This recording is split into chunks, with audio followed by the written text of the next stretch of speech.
India related గా Indian stock market పరంగా things కొంత బెటర్ అవుతున్నట్లయితే కనిపిస్తున్నాయి. ట్రంప్ ఎంత కష్టపడినా చైనా మీద ఇండియా మీద 100% ట్యాక్స్ వేయండి ఎంతలా చెప్తున్నా ఇక్కడ మీరు గమనించవచ్చు. అన్ని ఫైనాన్షియల్ ప్లాట్ఫామ్స్ లో లాస్ట్ 5 అవర్స్ 6 అవర్స్ 7 అవర్స్ లో ఇండియా మీద 100% ట్యాక్స్ వేయమని యూరోపియన్ యూనియన్ తో ట్రంప్ చెప్తున్నట్లు మనకు కనిపిస్తుందా? కానీ యూరోపియన్ యూనియన్ కి సంబంధించిన డెలిగేట్స్ యుఎస్ కి వెళ్తున్నారు, వాషింగ్టన్ వెళ్తున్నారు. కానీ గతంలో వాళ్ళు వ్యవహరించిన తీరును బట్టి ఇండియా మీద వాళ్ళు ట్యాక్స్ వేసే అవకాశం లేదని కొన్ని ఇంట్రెస్టింగ్ డేటా పాయింట్స్ మనకు అప్డేట్ అవుతున్నాయి.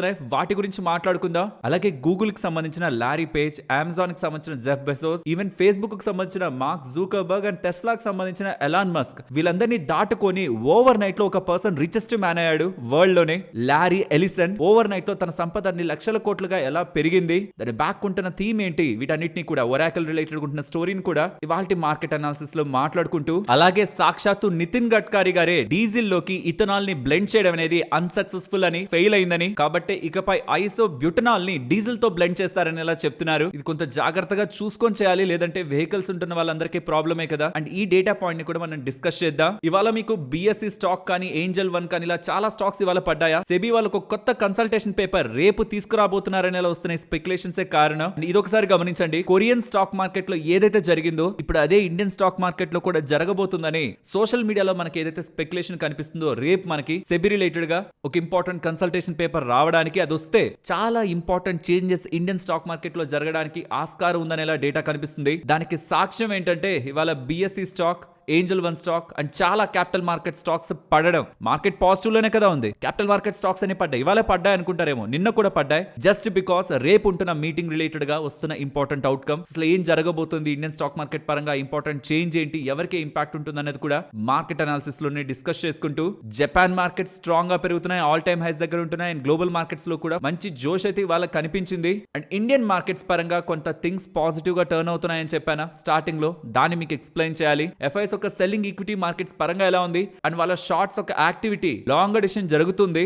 రీసెంట్ టైమ్స్ లో ఎక్కువ షార్ట్స్ బిల్డ్ అవుతూ వచ్చాయి, ఇప్పుడు లాంగ్ ఎడిషన్ పక్క వస్తుంది. ఈ డేటాని అర్థం చేసుకుంటూ మార్కెట్ రిలేటెడ్ ఉన్న ఫ్యాక్టర్స్ ని మాట్లాడుకొని ఇవాల్టి మన మార్కెట్ అనాలిసిస్ ని ఎండ్ చేద్దాం. ఇదంతా నేను మీకు డీటెయిల్డ్ గా ఎక్స్ప్లెయిన్ చేసే ముందు, మీరు స్టాక్ మార్కెట్ లో డబ్బులు పెట్టి ఏ మాత్రం నష్టపోయినా మీ ఇన్కమ్ ట్యాక్స్ రిటర్న్స్ ని ఈ సెప్టెంబర్ 15th లోపు ఫైల్ చేయండి. అండ్ ఇప్పటికీ ఫైల్ చేయకుండా చేద్దామని ప్రయత్నించే ప్రతి ఒక్కరికి ఒకటి చెప్పాలనుకుంటున్నాను. మీరు ఎక్కడైనా బయట ఫైల్ చేద్దామన్నా, లేకపోతే మీరు ఇండివిజువల్ గా ఫైల్ చేస్తున్నప్పుడైనా ఏదైనా ఒక రాంగ్ డేటాని పెడితే అధికంగా రీఫండ్లు వస్తాయి మనకి డిపార్ట్మెంట్ దగ్గర నుంచి అనుకొని మాత్రం ఒక్క రాంగ్ డేటా కూడా పెట్టద్దు. మీకు డబ్బులు అయితే వచ్చేస్తుంది బ్యాంక్ అకౌంట్ కి టెంపరీగా, బట్ అలా డబ్బుల్ని పొంది ఐటీ నోటీసులను కూడా పొంది లీగల్ ఇష్యూస్ ని ఫేస్ చేస్తున్న వాళ్ళు చాలా మంది ఉంటారు. సో న్యాయంగా మనకి ఎంతైతే మాక్సిమం రీఫండ్ మనకి ఇన్కమ్ ట్యాక్స్ డిపార్ట్మెంట్ నుంచి రావాలో అది మాత్రమే మనం పొందాలి. ఎవరో చెప్తున్నారని రాంగ్ డేటాని పెట్టి పొలిటికల్ పార్టీస్ కి డొనేషన్ అని ఇంకొక వేలో మీరు చెయ్యని పనిని చేసినట్టు చూపించి రీఫండ్ పొందాలని ప్రయత్నిస్తే మాత్రం ఇష్యూస్ ని ఫేస్ చేస్తారు. సో స్టాక్ మార్కెట్ రిలేటెడ్ గా మీ లాసులను ఎలా రిపోర్ట్ చేయాలి అండ్ మాక్సిమం రీఫండ్ ని ఎలా పొందాలి ఇన్కమ్ ట్యాక్స్ డిపార్ట్మెంట్ నుంచి అని గతంలోనూ నేను మీకు చాలా సార్లు వివరించాను, లైవ్ గా డెమో చూపిస్తూ. అది చూసి కూడా స్టిల్ మీరు ఇంకా ఫైల్ చేసుకోకపోతుంటే ఇప్పుడు సింపుల్ ప్రాసెస్ లో ఎలా మీరు ఐటీ రిటర్న్స్ ని మాక్సిమం రీఫండ్ పొందొచ్చు అనేది ఎక్స్ప్లెయిన్ చేస్తారు. మీకు డిస్క్రిప్షన్ కామెంట్ సెక్షన్ లో ఇచ్చిన లింక్ ని క్లిక్ చేసి మీ పాన్ కార్డ్ ని ఎంటర్ చేస్తే ఆటోమేటిక్ గా మీ పేరు మీద గవర్నమెంట్ ఆఫ్ ఇండియాకి ఎంత టీడీఎస్ వెళ్ళింది అనేది ఫెచ్ అవుతుంది. ఈవెన్ మీ ఫార్మ్ 16 నుంచి కూడా ఆటోమేటిక్ గా అది ఫెచ్ అవుతుంది. దీంతో మీకు అప్లై అవుతున్న స్టాండర్డ్ డిడక్షన్ ని అండ్ రిబేట్స్ ఉంటాయి కదా, మనం సంపాదించిన మొదటి రూపాయి నుంచి కాదు కదా, 1,25,000 వరకు మనకు స్టాక్ మార్కెట్ లో ఒక సంవత్సరం పైబడి మనం హోల్డ్ చేసి అమ్మిన స్టాక్స్ మీద వచ్చిన లాభంపై మనం ట్యాక్స్ కట్టాం. దాని పైనే కదా మనం కడతాం 12.5%. అది ఆటోమేటిక్ గా క్యాలిక్యులేట్ అవుతూ సేవింగ్స్ అకౌంట్ పై వడ్డీ మనం 10,000 వరకు వస్తున్న వాటిపైన మనం డబ్బులు కట్టాం. ఇలాంటివన్నీ కూడా ఆటోమేటిక్ గా క్యాలిక్యులేట్ అవుతూ మనం ఎంతైతే ట్యాక్స్ కట్టాలో అది న్యూ ట్యాక్స్ రెజిమ్ లో ఉంటే బెటరా, ఓల్డ్ ట్యాక్స్ రెజిమ్ లో ఉంటే బెటర్ అనేది కూడా సెలెక్ట్ చేస్తూ హైయెస్ట్ రీఫండ్ మనకి ఏవేవి అప్లై అయితే వస్తుంది అనేది వీళ్ళే క్లియర్ ట్యాక్స్ వాళ్ళే దాన్ని క్యాలిక్యులేట్ చేసి మన stock market capital gains stocks related గా కానీ ఫ్యూచర్ అండ్ ఆప్షన్స్ పరంగా ఉంటున్న గెయిన్స్ తో లాసెస్ ని సెట్ ఆఫ్ చేసి ఆల్రెడీ క్యారీ చేస్తున్న వాటితో కూడా వాటిని అడ్జస్ట్ చేయడం ఆటోమేటిక్ గా వీళ్ళే చేసి మనకి ఇన్కమ్ ట్యాక్స్ రిటర్న్స్ ని ఫైల్ చేస్తారు. Process simple. ఇందాక నేను మీకు చెప్పినట్టు డిస్క్రిప్షన్ లో లింక్ ని క్లిక్ చేసి మీ డీటెయిల్స్ ని ఎంటర్ చేశాక ఫార్మ్ 16 ని అప్లోడ్ చేయడం, ఫర్దర్ గా ఇలా మీ డేటాని ఫిల్ చేసుకుంటూ వెళ్తూ బ్రోకర్ ని సెలెక్ట్ చేసి ప్రొసీడ్ అవుతుంటే వీళ్ళే ఆటోమేటిక్ గా మొత్తం డేటాని సార్ట్ అవుట్ చేస్తూ ప్రాసెస్ అంతా అయ్యాక జస్ట్ అక్కడ ఫైల్ ట్యాక్స్ అని ఉందా అది క్లిక్ చేసి మన ఇన్కమ్ ట్యాక్స్ రిటర్న్స్ ఫైలింగ్ ని కంప్లీట్ యాక్యురసీతో క్లియర్ ట్యాక్స్ ద్వారా మనం ఫైల్ చేయొచ్చు. అండ్ మీరు ఫైల్ చేస్తున్నప్పుడు ఆల్రెడీ మీకు వాళ్ళు ఇస్తున్న ప్లాన్ పై డిస్కౌంట్ ఉంటుంది. అడిషనల్ గా తెలుగు 10 అనే కూపన్ కోడ్ ని యూస్ చేస్తే అడిషనల్ ఇంకొక 10% డిస్కౌంట్ కూడా మీరు ఫైల్ చేస్తున్న చార్జెస్ పై మీకు లభిస్తుంది. లింక్ డిస్క్రిప్షన్ కామెంట్ సెక్షన్ లో ఉంటుంది. నీడ్ ఉంటున్న వాళ్ళు గమనించండి. Hello friends, welcome to day trader Telugu. Good evening. Sensex 124 points gain అయి 81,549 దగ్గర క్లోజ్ అయితే నిఫ్టీ 32 పాయింట్స్ గెయిన్ అయి 25,006 దగ్గర క్లోజ్ అయింది. వెరస్ బ్యాంక్ నిఫ్టీ 134 పాయింట్స్ గెయిన్ అయి 54,670 దగ్గర క్లోజ్ అయింది. మార్కెట్ రిలేటెడ్ గా ఉన్న డేటాని మాట్లాడుకునే ముందు ట్రంప్ రీసెంట్ టైమ్స్ లో చాలా కష్టాలే పడుతున్నారు కదా. మేమైతే ఇండియా మీద ఏం చేయాలో అది చేసాం, ఇంకింతకు మించి చేస్తే ఇండియాతో ఉన్న యుఎస్ రిలేషన్ కంప్లీట్లీ డిస్టర్బ్ అవుతుంది, డ్యామేజ్ అవుతుంది. కాబట్టి మీ దగ్గర ఉంటున్న కంట్రీ కోసం మేము టారిఫ్లు వేయడం ఏంటి, మీరు వేయండి అని యూరోపియన్ యూనియన్ రిలేటెడ్ గా ట్రంప్ ప్రెషర్ చేసే ప్రయత్నం క్లియర్లీ చేస్తున్నారనేలా సిఎన్బిసి దగ్గర నుంచి ఫైనాన్షియల్ ప్లాట్ఫామ్స్ అన్ని కూడా not only national international platforms అన్ని కూడా డేటాను పబ్లిష్ చేస్తున్నాయి. కానీ ఎకనామిక్స్ టైమ్స్ వాళ్ళు ఏం చెప్తున్నారంటే యూరోపియన్ యూనియన్ వాళ్ళు సమ్ మ్యాటర్ ఆఫ్ టైమ్ లో ఏదో ట్రిగ్గర్ అయ్యారు కదా అని ఎప్పుడు శాంక్షన్స్ ని వేరు. ఈవెన్ రష్యా రిలేటెడ్ గా శాంక్షన్స్ ని వేయడానికి కూడా వాళ్ళ ఒక విధి విధానాల్ని ఫాలో అవుతారని, ప్రాపర్ గా సైంటిఫిక్ గా వాళ్ళకి లాజిక్ ఉంది. శాంక్షన్స్ వేయాలన్నా టారిఫ్ వేయాలన్నా దాని ద్వారా అవుట్కమ్ స్ట్రాంగ్ గా ఉంటుందని అనిపిస్తేనే వాళ్ళ చర్యలను తీసుకుంటారని, అలా చూసినప్పుడు ఇండియా రిలేటెడ్ గా చైనా రిలేటెడ్ గా ట్రంప్ చెప్తున్నట్టు టారిఫ్లు వేస్తే అది వాళ్ళకు కూడా డిస్టర్బెన్స్ ని క్రియేట్ చేస్తుంది అనుకుంటున్నప్పుడు వాళ్ళు అలా చెయ్యరని, లీగలీ సౌండ్ జస్టిఫికేషన్ ఉంటే తప్పించి వాళ్ళు టారిఫ్లు వేయడానికి ముందుకు వెళ్లరని, అండ్ ఈవెన్ ఇండియా కూడా యూరోపియన్ యూనియన్ తో ఫ్రీ ట్రేడ్ అగ్రిమెంట్ ని కుదుర్చుకోవడానికి ప్రయత్నిస్తూ 60% దగ్గరగా ఆ ఎంటైర్ డిస్కషన్ కంప్లీట్ అయిందనేలా పీయూష్ గోయల్ గారి కామెంట్స్ కూడా యూరోపియన్ యూనియన్ ఇండియాకి అగెన్స్ట్ గా మూవ్ అవుతున్న క్లారిటీ మార్కెట్ కుంటూ ఉండడం, అండ్ ట్రంప్ రిలేటెడ్ గా అన్సర్టనిటీ కూడా నవంబర్ ఎండ్ నాటికి సెట్ అవుతుందనేలా పీయూష్ గోయల్ గారు కూడా ఇవాళ కామెంట్ చేయడం. ఇక్కడ చూడండి, మెజారిటీ ఆఫ్ ఆర్టికల్స్ అన్ని 3 అవర్స్ 4 అవర్స్ బ్యాక్ అనే మీకు కనిపిస్తాయి. సో ఏదైతే ఇష్యూస్ ఉన్నాయో ఆ ఇష్యూస్ మధ్యలో డిస్కషన్స్ సజావుగా జరుగుతుందని ఇరు వర్గాల సైడ్ నుంచి, యుఎస్ నుంచి అండ్ ఈవెన్ ఇండియా సైడ్ నుంచి కూడా హ్యాపీగానే ఉన్నారు డిస్కషన్స్ అనేలా చెప్తూ ఉండడం. సో ఇండియా రిలేటెడ్ గా అగ్రికల్చర్ కానీ అంటే యుఎస్ కి సంబంధించిన అమెరికాకు సంబంధించిన అగ్రి ప్రొడక్ట్స్ ఇండియాలోకి తెచ్చి డంప్ చేయకుండా, డైరీ అండ్ ఫిషరీస్ పరంగా కూడా ఇంపాక్ట్ క్రియేట్ కాకుండా సమ్ ఏదో ప్రపోజల్స్ వాళ్ళ దగ్గర నుంచి ఉంటేనే కదా ఇండియా కూడా కొంత హ్యాపీగా ఉందనేలా తన స్టేట్మెంట్స్ చేస్తారు. సో థింగ్స్ అన్ని కొంత బెటర్ గా టర్న్ అవుతున్నాయని తను మాట్లాడుతుండడం కూడా ఈ మధ్య కాలంలో రిపీటెడ్ గా ఉంటున్న ఎఫ్ఐఎస్ ఒక సెల్లింగ్, మార్కెట్స్ నుంచి ఎక్స్టెన్సివ్ గా ఉంటున్న ఎఫ్ఐఎస్ సెల్లింగ్ ని కొంతవరకు కంట్రోల్ చేస్తుందని ఒక హోప్ అయితే మార్కెట్ లో రైజ్ అవుతుంది. రీసెంట్ టైమ్స్ లో ఎక్సెసివ్ గా మార్కెట్ లో సెల్లింగ్ అయితే కనిపించింది. లాస్ట్ 2 మంత్స్ ని గమనిస్తే ఆగస్టు జూలైలో సుమారు 1,00,000 కోట్లు అండ్ ఈ ఒక్క నెలలో కొంత తగ్గినా సరే స్టిల్ 6,000 కోట్ల దగ్గరగా ఎఫ్ఐఎస్ సెల్ చేశారు. ఇది ఎక్కడో ఒక దగ్గర ఆగాలి కదా. వాళ్ళు సెల్ చేస్తుండడానికి మెయిన్ రీజన్ ఇండియా రిలేటెడ్ గా సర్టైన్ పాకెట్స్ లో వాళ్ళకి ఎక్స్పెన్సివ్నెస్ కనిపించుండొచ్చు, నెంబర్స్ కొంత వీక్ గా ఉండిండొచ్చు సర్టైన్ పాకెట్స్ లో. బట్ దీనికంటే మేజర్ రీజన్ ఏంటి, యుఎస్ వాళ్ళు ఇండియాని టార్గెట్ చేస్తుండడం రిలేషన్ ఎలా ఇంపాక్ట్ అవుతుంది, అండ్ రూపీ కూడా ఇవాళ కూడా ఆల్ టైమ్ లో లెవెల్ కి అయితే వెళ్తుంది. 88 రూపీ 43 పైస్ కి $1 is equal to last 1 year నుంచి అది ఎలా మారిందనేది మీరు గమనించొచ్చు. ప్రెసెంట్ ఉన్నది ఆల్ టైమ్ లో. ఇది కూడా ఎఫ్ఐఎస్ ని కంగారు పెడుతుంది కదా. వాళ్ళేమో డాలర్స్ ని మార్చి రూపీస్ లో వచ్చి ఇన్వెస్ట్మెంట్ చేస్తే స్టాక్ మార్కెట్ పెరక్క రూపీని డిప్రిషియేట్ అవుతూ ఉంటే వాళ్ళు అదే డబ్బుల్ని మళ్ళీ రూపీస్ నుంచి డాలర్స్ లోకి మార్చుకుంటే బెటర్ కదా అని ఒక హోప్ లోకి వెళ్తారు కదా. సో రూపీ వీక్ అవుతుండడం కూడా ప్రాబబ్లీ ఎఫ్ఐఎస్ ఒక అవుట్ ఫ్లోస్ ని పెంచుండదు. కానీ ట్రంప్ చేస్తున్న స్టేట్మెంట్స్ ఎఫ్ఐఎస్ ఒక సెల్లింగ్ కి ఉంటున్న అన్ని రీజన్స్ లోకి one of the main reason. So ఇప్పటి వరకు ట్రంప్ ట్రంప్ ట్రంప్ అని ఎక్కువగా మనం మాట్లాడుకున్నాం కదా, కొంత ఎక్కువ ఇంపార్టెన్స్ ఇచ్చాం కదా. ప్రాబబ్లీ అది ఇంకా ఉండకపోవచ్చు అని అనుకుంటున్నాను. మీన్స్ ఇక నుంచి హెడ్ లైన్స్ ట్రంప్ ని మెయిన్ ఎలిమెంట్ గా తీసుకో, తన రిలేటెడ్ గా ఉంటున్న సినారియోస్ ఇప్పటితో కొంతవరకు సబ్సైడ్ అవుతాయని, కమింగ్ టైమ్స్ లో ఏదున్నది పాజిటివ్ సైడ్ ఉండే అవకాశం ఉంటుందనేలా ప్రెసెంట్ ఈ రీసెంట్ టైమ్స్ లో గ్రాఫ్ మారుతుండడం అయితే కనిపిస్తుంది. బట్ ఇలా నేను గతంలో కూడా 1-2 సార్లు అనుకున్నాను ట్రంప్ ఇంతకు మించి ఏం చేయలే అని. ఓవర్ నైట్ లో తను వచ్చి సర్ప్రైజ్ షాక్లు ఇచ్చే ప్రయత్నం చేశారు. అలా ఇవ్వకూడదని ఎక్స్పెక్ట్ చేద్దాం. అలాగే మీకు గుర్తుందా, ఆగస్ట్ 21 మనకి జాక్సన్ హోల్ సింపోజియం మీటింగ్ లో ఫెడ్ వాళ్ళు రేట్ కట్లు చేస్తారు అని చెప్పినప్పుడు ట్రంప్ ఏమన్నారు, Jerome పవల్ the best fed chairman అని. ఈవెన్ నేను కొన్నిసార్లు తనని ఇబ్బంది పెట్టినా తను రైట్ వేలో థింక్ చేస్తున్నాడు, రేట్ కట్ చేస్తానంటున్నాడు అని ఎక్సైట్ అయ్యారా. ఇప్పుడు మళ్ళీ ఏమంటున్నారో చూడండి పవల్ గారిని. ఇన్ఫ్లేషనే లేదు యుఎస్ లో, ఇప్పటికీ ఇంకా రేట్ కట్లు చేయట్లేదు. US fed chairman పవల్ is a total disaster, తనకు అసలు ఏమీ తెలియదు అనేలా మళ్ళీ తన మీద విరుచుకుపడే ప్రయత్నం. ఎందుకంటే 17th ఫెడ్ ఒక అవుట్కమ్ ఉంది కదా, దాన్ని ఇన్ఫ్లుయెన్స్ ఒక 4 రోజుల ముందు నుంచి అయినా ఏదో రకంగా చేస్తే కానీ ఆ రోజు రేట్ కట్ రాదని తను అనుకుంటున్నారేమో. కానీ మళ్ళీ తన ఓల్డ్ వేలోకి వెళ్లి పవల్ ని దూషించే ప్రయత్నం అయితే చేస్తున్నారు. అండ్ ఇక్కడ మీకు కనిపిస్తున్న వ్యక్తి ఉన్నారా, లారీ ఎలిసన్. తను CTO and founder of Oracle. తన ఏజ్ ఎంత అనుకుంటున్నారు గెస్ట్ చేయండి. జస్ట్ ఇక్కడ పెడుతున్న ఫోటోని చూసి ఏజ్ ఎంత ఉండొచ్చు, జస్ట్ మీ ఒపీనియన్ కామెంట్ సెక్షన్ లో చెప్పండి. చెప్పారా? 81 యుఎస్ సిటిజన్.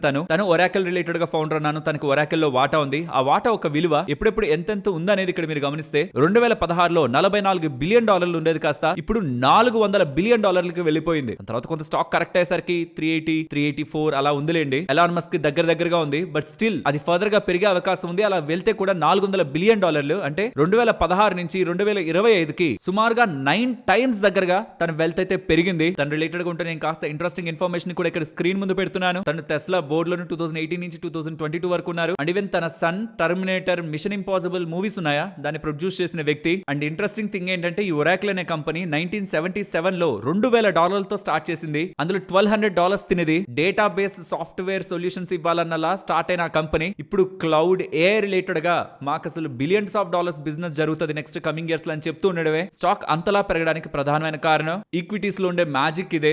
ఏ కంపెనీ ఎప్పుడు మల్టీ బ్యాగర్ అవుతుంది, ఎప్పుడు ఏ కంపెనీ మేనేజ్మెంట్ వచ్చి బయట మాట్లాడే మాటలతో ఎంతలా పెరిగిపోతుంది అనేది ఎవ్వరూ జడ్జ్ చేయలేరు. అండ్ ఇవన్నీ అర్థం కాని వాళ్ళకి కూడా సింపుల్ గా చెప్పాలంటే ఓవర్ నైట్ లో తను ఎంతైతే సంపాదించారో అది ముఖేష్ అంబానీ గారి ఎంటైర్ నెట్వర్త్ అనమాట. ఇన్ని సంవత్సరాల నుంచి తన ఫాదర్ తన మొత్తం సామ్రాజ్యం ఏదైతే క్రియేట్ అయిందో ఆ మొత్తాన్ని ఓవర్ నైట్ లో తన వాటాకే, మళ్ళీ మొత్తానికి కూడా కాదు, ఆ కంపెనీకి కూడా కాదు, తన వాటాకే $100 బిలియన్ దగ్గరగా మారిందా. ఇట్ ఈస్ నథింగ్ బట్ 8,80,000 కోట్లు అనుకోండి. అదే కదా ముఖేష్ అంబానీ గారి నెట్వర్త్ కూడా. తనది కూడా ఒక $100 బిలియన్ దగ్గరే ఉంటది, 97, 98 అలా. బట్ తినేది ఇప్పుడు టోటల్ గా $400 బిలియన్, సుమారుగా 34-35 లక్షల కోట్లు. అని ఇంట్రడక్షన్ లో చెప్పాను కదా, బిఎస్సి దగ్గర నుంచి అంటే ఎక్స్చేంజ్ దగ్గర నుంచి బ్రోకింగ్ కంపెనీస్ కానీ, సిడిఎస్ఎల్ కానీ, క్యాపిటల్ మార్కెట్ సంబంధించిన చాలా స్టాక్స్ ఇవాళ పడ్డాయా. మెయిన్ రీజన్ ఏంటంటే పర్టికులర్ గా BSE and Angel One broking stocks impact అవడానికి సెబీ వాళ్ళు ఒక కన్సల్టేషన్ పేపర్ ని విత్ ఇన్ ఏ మంత్ తీసుకురాబోతున్నారని, వీక్లీ ఎక్స్పైరీస్ ని తీసేసి మంత్లీ ఎక్స్పైరీస్ కి వెళ్ళనున్నారని, అన్ని ఎక్స్చేంజెస్ లో కూడా అంటే బిఎస్సీలో, ఎన్ఎస్సీలు అన్నిట్లో కూడా same day expiry, different days కాదు, సేమ్ డే ఎక్స్పైరీని తీసుకురాబోతున్నారని, ఇదే September 12th అంటే రేపటి బోర్డ్ మీటింగ్ లో ఉంటుందని, కన్సల్టేషన్ పేపర్ కూడా త్వరలో వస్తుందని చెప్తున్నారు. సౌత్ కొరియా అని మీకు మెన్షన్ చేశాను కదా, సౌత్ కొరియాలో ఏం జరిగిందంటే 2008-2011 మధ్యలో డెరివేటివ్స్ ట్రేడింగ్ అక్కడ బాగా ఊపందుకుంది. చాలా మంది ఎక్కువగా FNO ట్రేడింగ్ చేస్తున్నారని,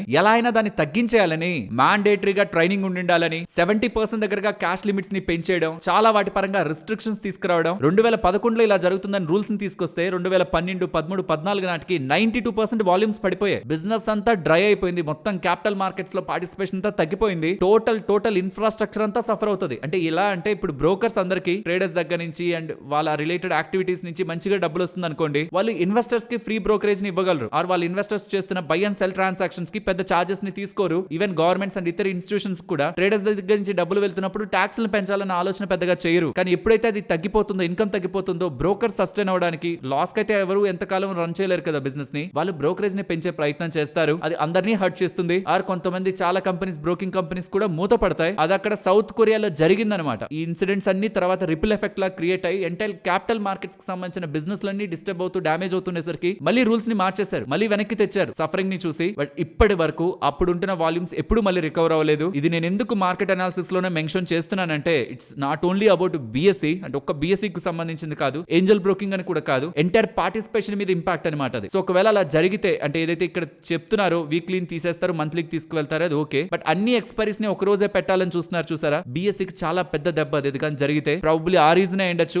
నిన్నంత పడ్డాం, ఇవాళ అంత పడ్డాం. సో ఇది నిజంగానే జరుగుతుందా అనేది క్వశ్చన్. ఎందుకంటే వీక్లీని తీసుకురావడానికి సెబీ వాళ్ళే అనుమతి ఇచ్చారు. వీక్లీని తీసుకొచ్చిన తర్వాత అన్ని కాంట్రాక్ట్స్ ఉండొద్దు, ఎన్ఎస్సీ నుంచి నిఫ్టీ చాలు, బిఎస్సీ నుంచి సెన్సెక్స్ చాలు అనుకొని దాన్ని లిమిట్ చేసింది కూడా సెబీ వాళ్ళే, దానికి అలా డేస్ ని పెట్టింది కూడా సెబీ వాళ్ళే. ఇప్పుడు ఆ డేస్ కూడా కాదు, ఒకే రోజు ఉండాలి ఎక్స్పైరీ అని కానీ విధి విధానాలను తీసుకొస్తే మాత్రం బిఎస్సీ స్టాక్ కి ఒక మేజర్ డిస్టర్బెన్స్ క్రియేట్ అవుతుంది. అండ్ అన్లిస్టెడ్ స్పేస్ లో ఉంటున్న ఎన్ఎస్సీ స్టాక్ కూడా మేజర్ డిస్టర్బెన్స్, వాల్యుయేషన్స్ పరంగా క్రియేట్ అవుతుంది. ఎవరైనా అన్లిస్టెడ్ స్పేస్ లో మీకు ఎన్ఎస్సీ స్టాక్ ఆర్ ఈవెన్ ఈ బిఎస్సీ రిలేటెడ్ గా కూడా ఈ క్లారిఫికేషన్ రానంత వరకు అన్నెసరీగా జంప్ చేయొద్దు. బికాస్ అది వాళ్ళ ఫ్యూచర్, నెక్స్ట్ ఏం జరుగుతుంది, ఎలా బిజినెస్ చేస్తారు, వాల్యూమ్స్ ఎలా ఉంటాయి, ఇవన్నీ కూడా ఈ ఒక్క రూల్ తో మారిపోతాయి ఒకవేళ తీసుకొస్తే. కానీ మార్కెట్ క్లోజ్ అయ్యే కొంత టైం ముందు ఇదొక అప్డేట్ అనమాట. FNO కాంట్రాక్ట్స్ గురించి రేపు బోర్డ్ మీటింగ్ లోనే డిస్కషన్ లేదని, రేపు బోర్డ్ మీటింగ్ లో డెసిషన్ ఉంటుంది. లాంగ్ టర్మ్ కాంట్రాక్ట్స్ వస్తాయి, ఇలా మారుతుంది, అలా మారుతుందని వచ్చింది ఈ ప్లాట్ఫామ్స్ లోనే, సోర్సెస్ నుంచి అని. మళ్ళీ ఇదే ప్లాట్ఫామ్స్ లోనే అలా ఏం ఉండదు, రేపు నార్మల్ డిస్కషన్, FNO పరంగా డిస్కషన్ ఉండదని ఎలా చెప్తున్నారు. అలా FNO పరంగా ఏ చేంజెస్ తీసుకురాకుండా మేజర్ డ్రాస్టిక్ మెజర్స్ తీసుకోకపోతే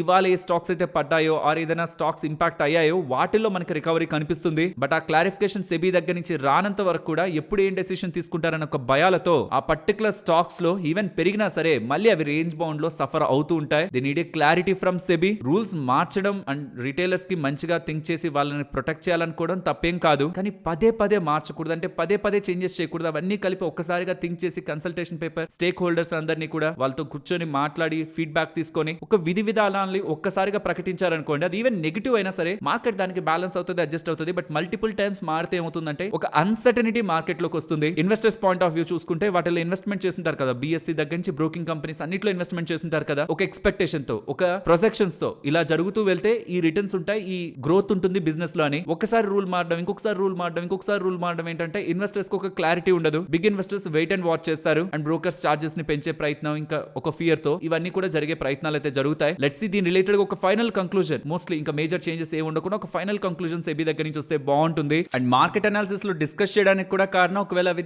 చాలా డ్రాస్టిక్ ఉన్నాయనుకోండి, ఇఫ్ ఇన్ కేస్ అలాంటి చేంజెస్ ఎఫ్ఎన్ఓ బేస్ చేసుకునే ఏమైనా ఇన్వెస్ట్మెంట్స్ ఉండింటే, ఎఫ్ఎన్ఓ స్టాక్స్ లో ఇన్వెస్ట్మెంట్ చేసి వాటిని ప్లెజ్ చేసి వాటి ద్వారా ఏదైనా యాక్టివిటీ చేద్దామని ఇన్వెస్టర్స్ అనుకోనుంటే, లైక్ ట్రేడర్స్ అనుకోనుంటే, ఇన్స్టిట్యూషనల్ ప్లేయర్స్ అనుకోనుంటే, వాటిల్లో యాక్టివిటీని కూడా కొంత తగ్గించుకునే ప్రయత్నం చేస్తారు. దీంతో కొంతవరకు మార్కెట్ లో డిస్టర్బెన్స్ ఉంటుంది. సో కాబట్టి ఇది మార్కెట్ అనాలిసిస్ లో యాడ్ చేశాను. ఇక మన మెయిన్ టాపిక్ లోకి వెళ్తే, చెప్పాను కదా గ్లోబల్ మార్కెట్స్ మంచిగా ఉన్నాయి. యుఎస్ కానీ, యూరోప్ కానీ, ఏషియన్ మార్కెట్స్ అన్ని బాగున్నాయి. ఇన్ఫాక్ట్ మన మార్కెట్స్ ఇంకా బాగా పెరుగుండాలేమో, చాలా కష్టంగా పెరుగుతున్నాయి. బట్ హ్యాపీ ఏంటంటే 25,000 mark above in recent days first time close అయింది మార్కెట్. ఆల్మోస్ట్ ఫ్రమ్ ఆగస్ట్ 22 నుంచి అనుకుంటా 20 ఆ పాయింట్ నుంచి కూడా ఇప్పుడు 25,000 అబో మార్క్ మనకు మార్కెట్ క్లోజ్ అవ్వలేదు. ఈ రీసెంట్ టైమ్స్ లో స్ట్రాంగ్ గా పెరిగిన ఐటీ ఇండెక్స్ ఇవాళ కొంత కూల్ ఆఫ్ అయింది. ఆటో ఇండెక్స్ కానీ, డిఫెన్స్ రీసెంట్ టైమ్స్ లో ఏవైతే స్ట్రాంగ్ గా పెరిగాయో అవి వాళ్ళ బ్యాక్ సీట్ అయితే తీసుకున్నాయి. అండ్ ఎఫ్ఐఎస్ యొక్క సెల్లింగ్ ఇంటెన్సిటీ తగ్గుతున్నట్లయితే కనిపిస్తుంది. అండ్ వాళ్ళ షార్ట్స్ కూడా రెడ్యూస్ అవుతున్నాయి. షార్ట్స్ రెడ్యూస్ అవడం అంటే 90% కి వచ్చింది షార్ట్స్. రీసెంట్ టైమ్స్ లో 92%, తర్వాత 91.4 అండ్ ఇప్పుడు 90% కి వచ్చిందా. షార్ట్స్ తగ్గట్లేదు,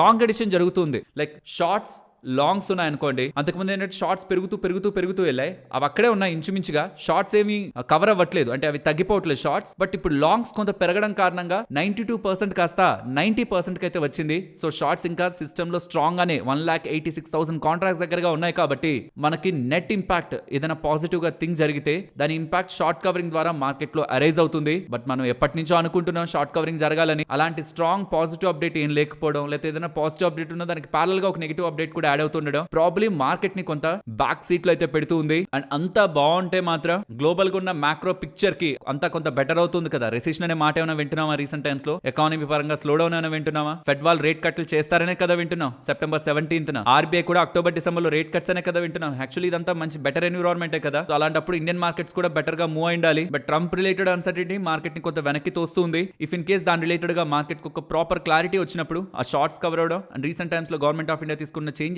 మార్కెట్ లో రిఫ్లెక్ట్ అవుతున్నాయి, నెంబర్స్ లో రిఫ్లెక్ట్ అవుతున్నాయని. నెక్స్ట్ రాబోతున్న రిజల్ట్స్ లో మార్కెట్ కు ఒక చిన్న హింట్ వచ్చిన ఈవెన్ ట్రంప్ అన్సర్టనిటీని అలా ఉంచి కూడా మార్కెట్స్ పెరిగే అవకాశం ఉంది. రిజల్ట్స్ ని కొంత ఫోకస్ చేద్దాం. అంటే ఈ క్వార్టర్లీ నెంబర్స్ లో మనకు అంత డ్రాస్టిక్ చేంజెస్ ఏం రావు, బట్ కామెంటరీ బెటర్ అయ్యే అవకాశం ఉంది. రీసెంట్ డేస్ లో మాకు ఇలా బిజినెస్ ఉంది, కమింగ్ టైమ్స్ లో మాకు మంచిగా బిజినెస్ జరుగుతుందని ఇచ్చే కామెంటరీ ఉంటుందా? నెక్స్ట్ గ్రోత్ గైడెన్స్ ని మారుస్తారా? అది మార్కెట్ ని సర్ప్రైజ్ చేస్తుంది. యాక్చువల్ గా చూడాల్సింది ఇప్పుడు వచ్చే క్వార్టర్ నెంబర్స్ ని కాదు, ఆ తర్వాత వచ్చే క్వార్టర్ నెంబర్స్ మనకి రియల్ రిఫ్లెక్షన్ ఎంతలా ఇంపాక్ట్ చేసింది. రీసెంట్ టైమ్స్ లో ఇన్కమ్ ట్యాక్స్ పరంగా చేంజెస్ కానివ్వండి, 12,75,000 వరకు నో ట్యాక్స్ అన్నారు కదా, అది ప్లస్ జిఎస్టీ చేంజెస్ ఎంతలా ఇంపాక్ట్ అయ్యాయి అనేది Q2 నెంబర్స్ లో కాదు, Q3 నెంబర్స్ లో మనకి రియల్ రిఫ్లెక్షన్ లోకి వెళ్తుంది. Means July, August, September numbers లో కాదు, అక్టోబర్, నవంబర్, డిసెంబర్ నెంబర్స్ లో. ఎందుకంటే సెప్టెంబర్ 22వ తేదీ నుంచి కదా వాళ్ళు చెప్పారు. మరి అప్పుడు October, November, December or even Q2 ending లో కూడా, సెప్టెంబర్ ఎండింగ్ లో కూడా ఈ ఫెస్టివ్ సేల్స్ ఒక ఇంపాక్ట్ కూడా తగులుతుంది. కాబట్టి Q2 ఎండింగ్ అండ్ Q3 లో రియల్ ఇంపాక్ట్ మనకి కనిపిస్తుంది. అండ్ అప్పటి వరకు ఎవరైతే మార్కెట్ లో పేషెన్స్ గా ఎదురు చూడగలరో, పాజిటివ్ గా రిఫ్లెక్ట్ అవుతుందని అనుకుంటారో, ఇప్పుడున్న పొజిషన్ కంటే కూడా మార్కెట్ ఆ టైంలో బెటర్ పొజిషన్ లో ఉంటుందనేది నా నమ్మకం.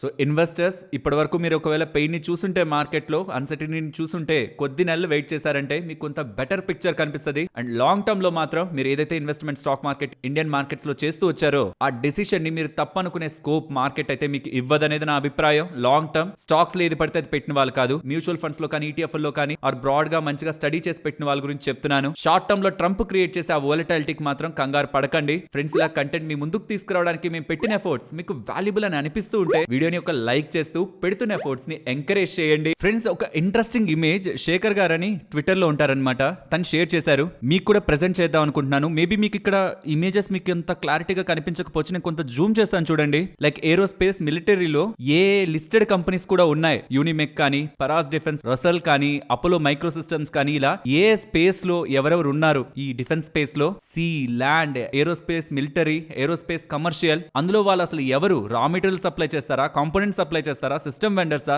ఓఎంఆర్ సిస్టమ్ ఇంటిగ్రేటర్సా? చాలా మంచి ఒక డీటెయిలింగ్ అయితే నాకు ఇమేజ్ ద్వారా అనిపించింది. అలాగే electronics and electrical value chain లో కూడా చాలా ఇంట్రెస్టింగ్ కంపెనీస్ ని రా మెటీరియల్ దగ్గర నుంచి component, design, EMS, OEM, brand or finished products గా చాలా మంచిగా డివైడ్ చేసి, అది కూడా కన్స్యూమర్ లెవెల్లో, ఇండస్ట్రియల్ లెవెల్లో, డిఫెన్స్ లెవెల్లో, స్ట్రాటజిక్ లెవెల్లో చాలా మంచిగా అరేంజ్ చేసిన ఇమేజ్ ఇది కూడా మీకు యూజ్ అవుతుంది. ప్రాబ్లీ స్క్రీన్ షాట్ తీసుకోండి. ఒకవేళ మీకు ఈ ఇమేజ్ క్లారిటీ లేదనుకోండి స్క్రీన్ షాట్ లో, నేను ఈ ఇమేజ్ ని మీకు హెచ్డి క్వాలిటీలో మన వాట్సాప్ ఛానల్లో షేర్ చేస్తాను. డెఫినెట్లీ మీరైతే ఒకసారి లుక్ అయితే వెయ్యండి. మీకు ఒక్కసారిగా ఒక సమ్మరీలా మొత్తం డిఫెన్స్ స్పేస్ అంతా కళ్ళ ముందు ఉంటుంది. మన వాట్సాప్ ఛానల్ లింక్ మీకు మన డిస్క్రిప్షన్ లో ఉంటుంది. ఫస్ట్ మీకు క్లియర్ టాక్స్ లింక్ ఉంటుందా, దాని కిందకి వెళ్తే అది ఉంటుంది. టెలిగ్రామ్ లో కానీ వాట్సాప్ ఆ ఇతర సోషల్ మీడియా ప్లాట్ఫామ్స్ లో కూడా మీకు కనిపిస్తున్నది మాదే అని అనుకోకండి. అఫీషియల్ లింక్స్ మీకు మన ఛానల్లోనే ఉంటాయి. చాలా ఫేక్ ఛానల్స్ ఉంటున్నాయి, డబ్బులు అడుగుతున్నారు మా పేరుతో. అవన్నీ ఫేక్. మేము రూపాయి అడుగుతున్నారంటేనే గుర్తుంచుకోండి, అది మేం కాదు. వీలైతే మీతో పాటు ఉన్న వాళ్ళకి కూడా ఇది ఎడ్యుకేట్ చేయడానికి ప్రయత్నించండి. మేమని కాదు, చాలా మంది పేరులతో ఈ స్కామ్స్ అయితే జరుగుతున్నాయి. ఫ్రెండ్స్, ఒక ఇంపార్టెంట్ అప్డేట్ గురించి మాట్లాడాలి. తెగ ఇండస్ట్రీస్ ఇంత పెద్ద అనౌన్స్మెంట్ చేసిన తర్వాత స్టాక్ ఎందుకు పడిందంటే దీని రిలేటెడ్ గా నెగిటివ్స్ కూడా అలానే ఉన్నాయి. ఎవరైనా ఈ పర్టికులర్ స్టాక్ రిలేటెడ్ గా సోషల్ మీడియాలో ఉంటున్న బజ్ ని చూసి ఎంటర్ అవుదాం అనుకుంటుంటే మీకు చాలా ఇంపార్టెంట్ ఇన్ఫర్మేషన్ తెలియాలి. నేను స్టెప్ బై స్టెప్ చెప్తూ వస్తాను. లాస్ట్ 6 నెలల్లో 50% దగ్గరగా పెరిగిన స్టాక్ ఈ ఒక్క డేటాతో ఇంకా బాగా పెరుగుతుంది. ఏదైతే స్పెక్యులేషన్ ఉందో దానికి మీకు క్లారిటీ ఇవాల్టి వీడియోలో ఉంటుంది. ఒకసారి ఇక్కడ మీరు అబ్జర్వ్ చేస్తే స్క్రీన్ పైన తెగ ఇండస్ట్రీస్ వాళ్ళు మాలికాప్ అనే ఒక కంపెనీని అక్విజిషన్ చేస్తున్నారు. అసలు తెగ ఇండస్ట్రీస్ ఏం చేస్తుంది, మాలికాప్ ఏం చేస్తుంది, ఇదంతా నేను మీకు ఎక్స్ప్లెయిన్ చేస్తా. బట్ ఇక్కడ మీరు ఒక లాజిక్ ని అర్థం చేసుకోవాలి. ఒక కంపెనీ ఇంకొక కంపెనీని కొంటూ ఉందనుకోండి, దాని అర్థం ఓ పెద్ద కంపెనీ చిన్న కంపెనీని కొంటుందనే కదా. కానీ ఇప్పుడు తెగ ఇండస్ట్రీస్ వాళ్ళు కొనబోతున్న ఈ మాలికాప్ అనే కంపెనీకి సంబంధించిన వాల్యుయేషన్ $1.48 బిలియన్. మనం రూపీస్ లో మాట్లాడుకుందాం, సుమారుగా 13,800 కోట్లు. అండ్ ఇక్కడ ఈ తెగ ఇండస్ట్రీస్ ఎంతలో ఉందో చూడండి, 13,500 కోట్లు. అంటే వీళ్ళు ఎంత సైజ్ లో అయితే ఉన్నారో అంత సైజ్ ఉంటున్న కంపెనీని కొంటున్నారు. ఎలా కొంటున్నారు? వీళ్ళు అపోలో ఫండ్స్ వాళ్ళు ఇద్దరు కంబైన్ అయి $1.4 బిలియన్ పెట్టి దీన్ని అక్విజిషన్ చేస్తున్నారు. అందులో 77% వాటా తెగాకు వెళ్తుంది, అపోలో వాళ్ళకి 23% వెళ్తుంది. అండ్ ఏదైతే తెగ వాళ్ళకి సంబంధించి ఈ డీల్ ని ఎగ్జిక్యూట్ చేయాలంటే కావాల్సిన డబ్బులు ఉందో దాంట్లో కార్పొరేట్ డెట్ అండ్ ఈక్విటీ ద్వారా కూడా ఫండ్స్ రైజ్ చేస్తారని చెప్తున్నారు. ఇన్ఫాక్ట్ ఈ సెప్టెంబర్ 13 బోర్డ్ మీటింగ్ పెట్టుకొని డబ్బుల్ని రైజ్ చేస్తున్నారు. అండ్ ఒక్కసారి ఇక్కడ తెగ ఇండస్ట్రీస్ అండ్ మాలికాప్ కి సంబంధించిన రెవెన్యూని చూడండి, ఎంత సిగ్నిఫికెంట్ చేంజ్ ఉంటుందని. మరి రెవెన్యూ అంతుందంటే తెగ ఇండస్ట్రీస్ కంటే చాలా పెద్ద మార్కెట్ క్యాపిటల్ ఉండాలి కదా అని మీరు అనుకోవచ్చు. అక్కడ మార్జిన్స్ చాలా తక్కువ, దాని గురించి నేను మాట్లాడతాను. ఇప్పుడు వీళ్ళిద్దరు బిజినెస్ గురించి మాట్లాడుకుందాం. వీళ్ళిద్దరు కూడా మైనింగ్ రిలేటెడ్ గా, మెటల్స్ ఎక్స్ట్రాక్షన్ రిలేటెడ్ గా ఉన్న బిజినెస్ నే చేస్తున్నారు. ఈ మాలికాప్ వాళ్ళు ఏంటంటే మెటల్స్ ని ఎక్స్ట్రాక్ట్ చేయడానికి, పర్టికులర్ గా కాపర్ అండ్ గోల్డ్ ని ఎక్స్ట్రాక్ట్ చేయడానికి కావాల్సిన గ్రైండింగ్ మీడియాని మిల్స్ కి వీళ్ళు ప్రొవైడ్ చేస్తారు. ఇది ఒక సెపరేట్ బిజినెస్ కదా. తెగ వాళ్ళు ఏంటంటే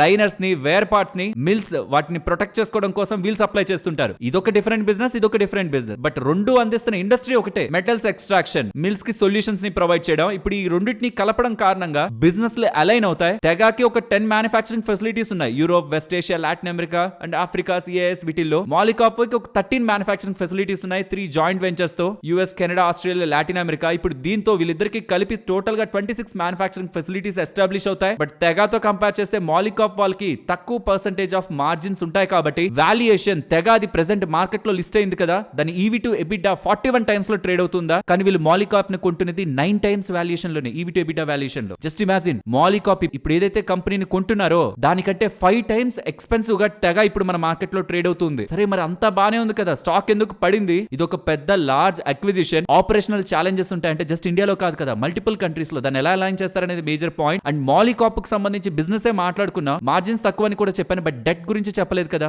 $1 బిలియన్ డెట్ ఉంది వాళ్ళ బుక్స్ లో.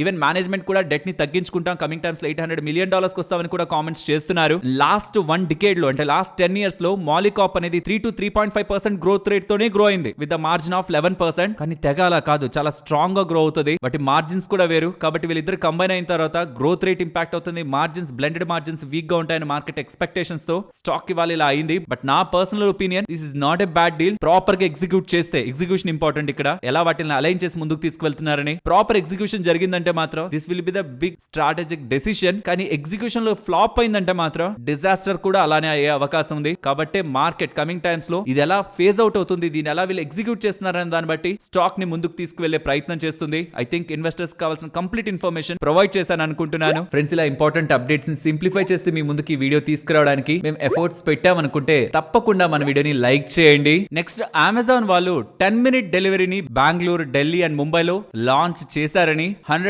మైక్రో ఫుల్ఫిల్మెంట్ సెంటర్స్ ని ఈ సిటీస్ లో ఎస్టాబ్లిష్ చేశారని. లైక్ డార్క్ స్టోర్స్ అంటూ ఉంటాం కదా, అలాంటిది అనమాట మైక్రో ఫుల్ఫిల్మెంట్ సెంటర్స్. అండ్ ఇదేదో స్టార్ట్ చేసి అక్కడతో ఆపేస్తున్నామని కాదు, హండ్రెడ్స్ ఆఫ్ మోర్ సెంటర్స్ ని కమింగ్ టైమ్స్ లో యాడ్ చేసుకుంటూ వాల్యూమ్స్ ని 25% మంత్ ఆన్ మంత్ లో పెంచుకోవాలనే ప్లాన్స్ లో అమెజాన్ ఉందని ఇలా కనిపిస్తుంది. స్విగ్గీ, ఇన్స్టామార్ట్ కి, జొమాటో, బ్లింకిట్ కి ఇది డైరెక్ట్ కాంపిటీషన్. యాక్చువల్లీ వాటి స్టాక్స్ ఒక ధరలు కమింగ్ టైమ్స్ లో స్ట్రాంగ్ గా పెరుగుతాయని ఒక హోపే క్విక్ కామర్స్ పరంగా. ఇప్పుడు ఆ సెగ్మెంట్ లోకి అమెజాన్ నౌ ఒక స్ట్రాంగ్ కాంపిటీటర్ గా ఎదగబోతుందని ఒక క్లారిఫికేషన్ అయితే మార్కెట్ కి అరైజ్ అవుతుంది. చూద్దాం మరి వీళ్ళెవరు మార్కెట్ షేర్ ని తీసుకుంటారు. ఆర్ ఎంటర్ ఈ ప్లేయర్స్ అందరూ టాప్ ప్లేయర్స్ అందరూ కలిసి కూడా స్ట్రాంగ్ గా గ్రో అవ్వగలరా అని. నెక్స్ట్ ఎంటార్ టెక్నాలజీస్ గురించి మాట్లాడుకోవాలి. ఇవాళ వీళ్ళు సిఎన్బిసికి ఇస్తున్న ఇంటర్వ్యూలో చాలా ఇంట్రెస్టింగ్ కామెంట్స్ చేశారు. రెవెన్యూస్ బై FY28 నాటికి 2 times దగ్గరగా పెరుగుతాయని, clean energy, space and defence segment లో స్ట్రాంగ్ గ్రోత్ ఉంటుందని, ఆర్డర్ పైప్ లైన్ కూడా లాంగ్ టర్మ్ అవుట్లుక్ ని సపోర్ట్ చేస్తుందని గ్రోత్ గైడెన్స్ పరంగా అండ్ వాళ్ళ న్యూక్లియర్ డివిజన్ పరంగా కూడా హ్యూజ్ ఆర్డర్స్ ని ఎక్స్పెక్ట్ చేస్తున్నట్టు అప్డేట్స్ చేస్తుండడం ఇవాళ స్టాక్ 5% పెరగడానికి ప్రధానమైన కారణం. రెయిన్బో చిల్డ్రన్ మెడికేర్ హాస్పిటల్ వాళ్ళు ఉన్నారా, వాళ్ళు 100 bedded హాస్పిటల్ ని రాజమండ్రిలో కొత్త బ్రాంచ్ అయితే ఓపెన్ చేశారు. 60 crore దగ్గరగా పెట్టారంటున్నారు ఇది ఓపెన్ చేయడానికి. కంప్లీట్లీ ఇంటర్నల్ అక్రూవల్స్, వాళ్ళు ఇంటర్నల్ గా ఎర్న్ చేసుకునే డబ్బులే. దీంతో వీళ్ళకి 22 hospitals, 5 clinics with total bed capacity of 2285 దగ్గరగా ఉంటూ paediatric, perinatal, NICU, PICU, high risk categories అన్నిటిని కూడా ఈవెన్ ఫర్టిలిటీని కూడా కవర్ చేస్తూ వీళ్ళ సర్వీసెస్ ఉన్నాయని ఇన్ విజయవాడ, వైజాగ్, రాజమండ్రి, ఆంధ్రప్రదేశ్ పరంగా వీళ్ళ స్ట్రెంత్ ని పెంచుకున్నట్టు రీసెంట్ టైమ్స్ లో అప్డేట్ చేశారు. ఆదాని పవర్ వాళ్ళకి 21,000 crore విలువ చేసే order 1600 megawatt thermal power project related గా మధ్యప్రదేశ్ పరంగా లభించిందని, మధ్యప్రదేశ్ పవర్ మేనేజ్మెంట్ కార్పొరేషన్ వాళ్ళ దగ్గర నుంచి ఇది లభించినట్టు నెక్స్ట్ 60 months లో ఇది ఎగ్జిక్యూట్ చేస్తారని ఆదాని పవర్ వాళ్ళు చెప్తున్నారు. నెక్స్ట్ ఇవాళ మీకు చాలా ఫైనాన్షియల్ ప్లాట్ఫామ్స్ లో పతాంజలి ఫుడ్స్ 67% క్రాష్ అయిందని ఇలా పడుంటుంది కదా హెడ్లైన్స్ లో. దీనికి రీజన్ వీళ్ళు 2:1 బోనస్ ని ఇచ్చారనమాట. అంటే మీ దగ్గర ఒక షేర్ ఉంటే కమింగ్ టైమ్స్ లో 2 షేర్లు వచ్చి యాడ్ అవుతాయి. సో మీకు ఏదైతే డిమాట్ అకౌంట్ లో ఇవాళ లాస్ ఉంటుందో అదైతే ఖచ్చితంగా కమింగ్ టైమ్స్ లో వచ్చి యాడ్ అవుతున్న వాటితో రికవర్ అవుతుంది. కాబట్టి ఇవాళ స్టాక్ పెద్దగా పడినట్లేం కాదు. నెక్స్ట్ టాటా క్యాపిటల్ IPO అయితే మార్కెట్ లోకి రాబోతుందని, అక్టోబర్ లో లాంచ్ అయ్యే అవకాశం ఉందని అప్డేట్స్ అయితే కనిపిస్తూ ఉన్నాయి. సెప్టెంబర్ 2025 లోపు లిస్ట్ అవ్వమన్నారు RBI వాళ్ళు. కాబట్టి ఆ ప్రాసెస్ ని ఆల్రెడీ వీళ్ళు స్టార్ట్ చేసి ముందుకు వెళ్తున్నారని, బై అక్టోబర్ ఇదే మార్కెట్ లో లిస్ట్ అయ్యే అవకాశం ఉంటుందని అప్డేట్స్ చేస్తున్నారు. అదేంటి RBI వాళ్ళు సెప్టెంబర్ లోపు లిస్ట్ అవ్వాలని చెప్తున్నారు కదా అంటే అక్టోబర్ కి రావడం ఏంటని మీకు క్వశ్చన్ ఉంటే RBI దగ్గర వీళ్ళు షార్ట్ ఎక్స్టెన్షన్ కి పర్మిషన్ తీసుకున్నారు. ఆల్మోస్ట్ $2 billion వాల్యుయేషన్ లో ఇది మార్కెట్ లోకి రాబోతుంది. నెక్స్ట్ ప్రీమియర్ ఎక్స్ప్లోజివ్స్ వాళ్ళకి 8 crores విలువ చేసే ఆర్డర్ మినిస్ట్రీ ఆఫ్ డిఫెన్స్ నుంచి లభించిందని, నెక్స్ట్ 12 months లో ఎగ్జిక్యూట్ చేస్తారని చెప్తున్నారు. రాజేష్ పవర్ వాళ్ళు ఉన్నారా, వాళ్ళకి 143 crore and 11 lakhs విలువ చేసే ఆర్డర్ DGVCL వాళ్ళ దగ్గర నుంచి, దక్షిణ్ గుజరాత్ విజ్ కంపెనీ లిమిటెడ్ వాళ్ళ దగ్గర నుంచి లభించిందని, 18 months లో ఇది ఎగ్జిక్యూట్ చేస్తారని అప్డేట్స్ ఉన్నాయి. లక్ష్మీ ఆర్గానిక్స్ వాళ్ళు global sourcing agreement Hitachi energy Switzerland వాళ్ళతో కుదుర్చుకున్నారని. హిటాచి ఎనర్జీ ఏంటి, అదొక పవర్ రిలేటెడ్ కదా, వీళ్ళేంటి కెమికల్ కదా అనుకోకండి. SF6 free high voltage switch gear related గా ఎక్కువ ఎఫిషియెంట్ గ్యాస్ ని సప్లై చేయాలి కదా, ఆ డీల్ వీళ్ళు కుదుర్చుకుంటున్నట్టు. 5 years కాంట్రాక్ట్ ఉంటుందని, sustainable chemicals for global power ఇన్ఫ్రాలో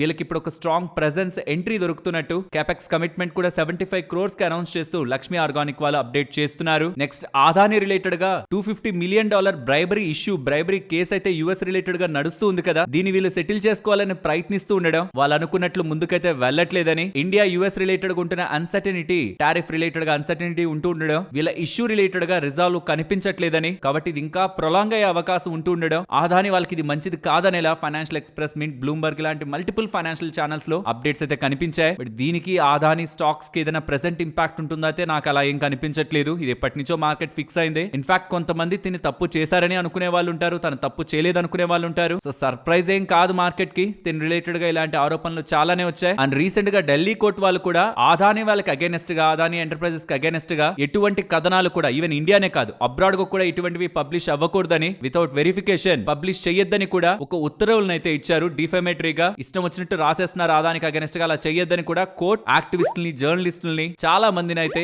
restrain చేసింది. అన్వెరిఫైడ్ ఇన్ఫర్మేషన్ ఊరికే పబ్లిష్ చేయొద్దు ఆదానికి అగైనెస్ట్ గాని. చూడాలి మరి కమింగ్ టైమ్స్ లో US రిలేటెడ్ గా ఉంటున్న ఇన్వెస్టిగేషన్ కి రిజల్ట్ ఎలా ఉంటుందని. RVNL వాళ్ళకి 169 crore 49 lakhs విలువ చేసే ఆర్డర్ వెస్ట్ సెంట్రల్ రైల్వే వాళ్ళ దగ్గర నుంచి traction, sub station and switching post related గా లభించిందని అప్డేట్ చేస్తున్నారు. అండ్ ఈవెన్ కల్పతరు ప్రాజెక్ట్స్ వాళ్ళు కూడా 2720 crores విలువ చేసే న్యూ ఆర్డర్స్ ని గెలుచుకున్నారని, దీంతో వాళ్ళ ఆర్డర్ ఇంటేక్ FY26 రిలేటెడ్ గా 12,620 crore కి రీచ్ అయిందని, అండ్ వీళ్ళ business, transmission and distribution space లో స్ట్రాంగ్ గా గ్రో అవుతున్నట్లు మనీష్ గారు, MD and CEO of Kalpataru projects international limited updates అయితే చేశారు. నెక్స్ట్ ఫండ్స్ ని ఇష్యూ చేసే IRDA వాళ్ళు ఉన్నారా, వాళ్ళు 453 crore ఫండింగ్ ని పర్పెచువల్ బాండ్స్ ద్వారా రైజ్ చేశారని, అది ఈవెన్ వీళ్ళు రైజ్ చేయాలి ఏదైతే కావాలనుకుంటున్నారో దానికి 2.7 times దగ్గరగా ఓవర్ సబ్స్క్రిప్షన్ కనిపించిందని ఇలా చెప్తున్నారు. ఇంతకీ పర్పెచువల్ బాండ్ అంటే ఏంటి? ఏ బాండ్ విత్ నో మెచ్యూరిటీ. మీ దగ్గర ఆ బాండ్ ఉంటే చాలు, రెగ్యులర్ గా మీకు వడ్డీ వస్తూ ఉంటుంది, ఎప్పటి వరకు ఉంటే అప్పటి వరకు వస్తూనే ఉంటుంది, ఒక టైంకి వెనక్కి లాగడం అలా ఏ ఉండదు. అన్లెస్ ఆ కంపెనీ వాళ్ళు మా బాండ్స్ మాకు ఇచ్చేయండి, మీ డబ్బులు మీకు ఇచ్చేస్తామంటే తప్పించి